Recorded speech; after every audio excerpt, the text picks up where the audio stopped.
interestingly, coyotes are more likely to be found in the sort of higher income neighborhoods, which I thought was kind of interesting. I suspect it has something to do with how lawns are distributed and how prey species are sort of attracted into these kind of wealthier neighborhoods. You are listening to Urban Wildlife Podcast. Hey, podcast listeners. Thanks for joining us for this mini episode.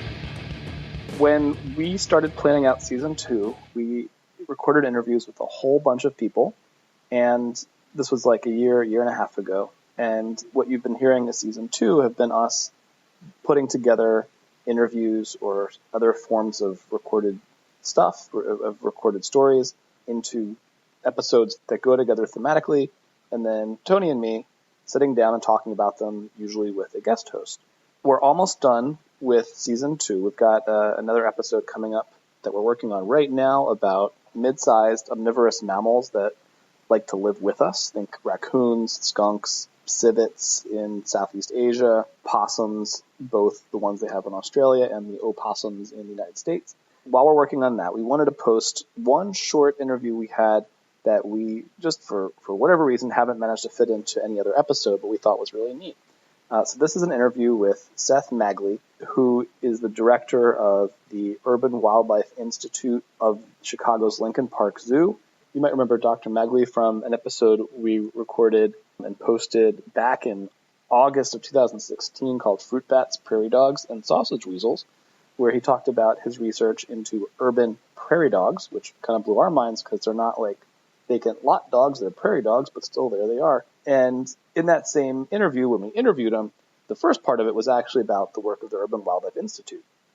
So now we're going to listen to that interview about the Urban Wildlife Institute. Before we do, just some reminders. Please make sure, if you like the podcast, to tell people you like it. Rate it highly in your podcast app of choice.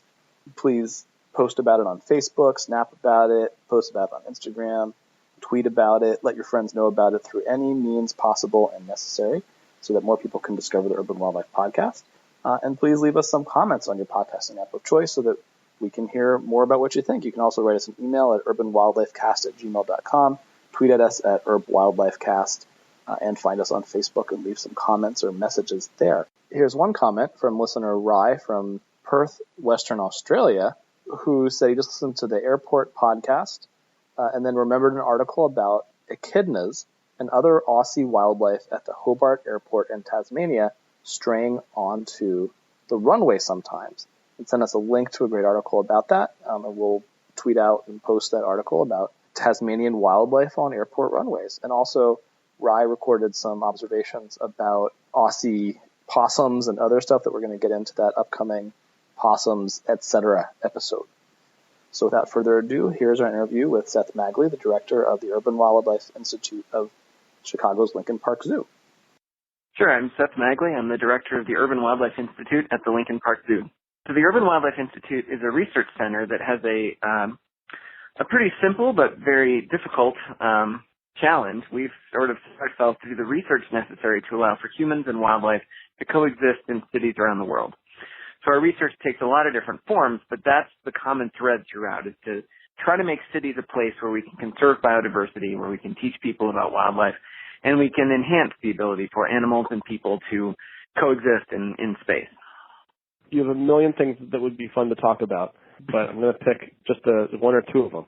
What I wanted to start with is your monitoring stations network. So can you talk a little bit about sort of the idea, where this idea came from and what the network of monitoring stations is?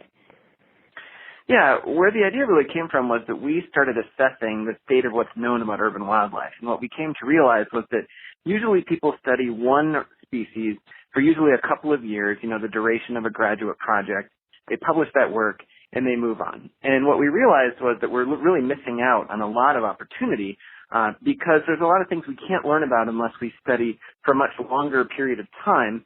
And also, we thought that by studying one species at a time, we're really missing out on understanding all the interactions between the species, the actual ecology of the system. So we set out to build the sort of most thorough, most widespread, most long-term wildlife monitoring network that we could build in the Chicago area. And what we have now is we have about 120 field stations all around the city. where we use motion-triggered cameras to study mammals. We use bat detectors to study bats. We count arthropods. We do bird counts. We try to really understand as many different groups of urban wildlife as we can. And then, as I said, we can actually understand the system as a system, as sort of an ecosystem where the parts are interacting with each other, how the birds influence the bugs, how the bugs influence the mammals, and sort of all throughout. So we do a couple things that are kind of unique. One is that we actually collect data in all seasons. So we're out there in the winter, we're out there in the spring, summer, and fall to try to understand those seasonal interactions. And then also there's no end date to this project. When we're trying to understand things like, for example, how species adapt to urban landscapes, well, that takes generations and generations. So we have to really keep collecting those data as long as we can. The exciting thing about this project is that the idea is starting to catch on. And just these last few months, we actually have identified some partners in some other cities that are going to set up their own monitoring networks that are sort of the same idea, long-term multi-species, and we're going to be comparing data across cities. So we're really at the introductory part of building a nationwide urban wildlife monitoring network. So we've already got cameras that are operating in Madison, Wisconsin. We're very close to getting some on the ground in Indianapolis, Indiana, so sort of Midwestern right now. But we've got partners that are interested, that are sort of in the process of getting things up and running, that are in places like California, New York, Colorado, other sort of cities around the country. So we're really hoping it's going to kind of snowball. And then in time, we'll really have good coverage across the nation and then eventually, who knows, the world. Is there something anything you'd like to highlight that sort of jumped out at you when you started looking at the results coming in? Yeah, so one of the papers we actually published most recently had to do with the role of socioeconomics in driving these wildlife communities. We sort of started off knowing that, well, the distribution of the parks and the forest preserves and the golf courses, that's going to play a big role. And we sort of looked at, things like the distribution of road networks that may be a hazard to animals. But we did a study recently where we actually started looking at socioeconomic data like the per capita income of different neighborhoods or the housing age of different neighborhoods. And we found that those were actually really critical in shaping these wildlife communities and sort of explained some of the variance in the species that the more biological variables couldn't. So it really, I think, shows us that the way we build cities is really powerful, and it really has a huge impact on which wildlife species are found in which neighborhoods. What's exciting about that, right, is that we can change it from a sort of an urban planning standpoint. If we want to attract certain rare species, if we want to repel certain nuisance species, knowing exactly which neighborhoods attract which kind of species is incredibly valuable information for that. So I thought that was pretty unexpected and pretty cool. So interestingly, coyotes are more likely to be found in the sort of higher income neighborhoods, which I thought was kind of interesting. I suspect it has something to do with how lawns are distributed and how prey species are sort of attracted into these kind of wealthier neighborhoods. But I thought that was pretty interesting that these coyotes, who we sort of think of as being very reclusive in the city and sort of keeping away from people, are being more attracted to the kind of upscale parts of town. When did you start monitoring, Chicago bat populations? It was a couple of years ago, I think. I think it was probably 2013 or so. Has white nose swept through Chicago yet? It has not, and that's actually one of the reasons we wanted to set up our bat monitoring, is we want to get a sense of what the bat community looks like before white nose kind of moves through the Chicago metropolitan area, because it really hasn't yet, but we expect it will probably in the next few years.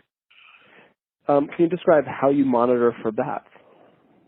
Yeah, so we use ultrasonic detectors, so they're just acoustic devices that can record the echolocation sounds that bats can make that we can't hear, and they can identify them as species based on the structure of those calls. And we sort of rotate those around the city to get a sense of where different species are distributed. And then the next step of that research that we're really just working on now is that we're trying to get a sense of where they're actually roosting and try to get a sense of where they're sleeping, and then can we collect potentially some fecal samples that will give us a sense of stress and health.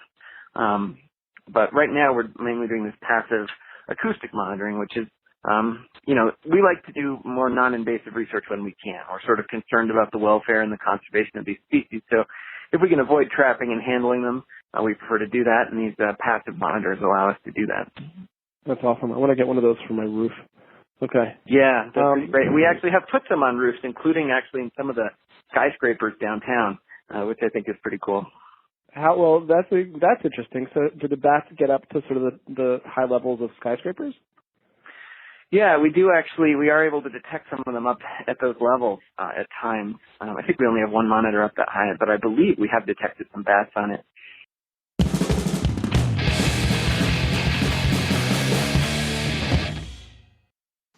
Hey, podcast listeners. Thanks for listening to our interview with Dr. Seth Nagley of the Urban Wildlife Institute of Lincoln Park Zoo. I wanted to provide a little bit of an update since it's a little more than a year since we talked to him. I checked the white nose disease distribution maps or detection maps. It doesn't look like it's reached Chicago yet. For background, this is a fungal disease that's been wiping out hibernating bats of species that tend to hibernate together in groups. And so what the disease does is it infects the bat's nose and affects their wings and affects their skin basically. And probably because it's just so damn uncomfortable, they wake up in the middle of hibernation. And when they wake up, they burn too much energy. And since bats in January, they can't really fly back outside and catch some more moths to lay down some more fat. So basically by waking up during hibernation because of this irritating fungal infection, they starve to death. And so it's been wiping out bats, especially, let's say, in the Philadelphia area, little brown bats, and lots of other parts of the country as well. And so it has not, thankfully, yet reached Chicago, although with this kind of thing, it's sort of only a question of when. One more thing before we wrap up. Some of you guys might be going to the International Urban Wildlife Conference, June 4th through 7th in San Diego, California. Unfortunately, Tony and I can't make it. A combination of it being all the way in San Diego, and we're in Philadelphia. We have jobs during the week we can't get away from, other kinds of obligations. But please let us know if you are going to be heading out there. We want to hear more about it. Maybe we could convince someone to record some interviews while you're out there, or otherwise hype the podcast from the meeting. So please tweet at us at UrbWildlifeCast, write us an email if you're going at urbanwildlifecast@gmail.com. And hey, keep using those as ways to get in touch with us for whatever other reason. Please like the podcast and rate it highly and leave some comments on your podcasting app of choice. Please tell all your friends about it. And please stay tuned because we've got an exciting episode coming up about skunks, palm civets, possums in Australia. And we'll work in a little bit of information about our North American possums as well.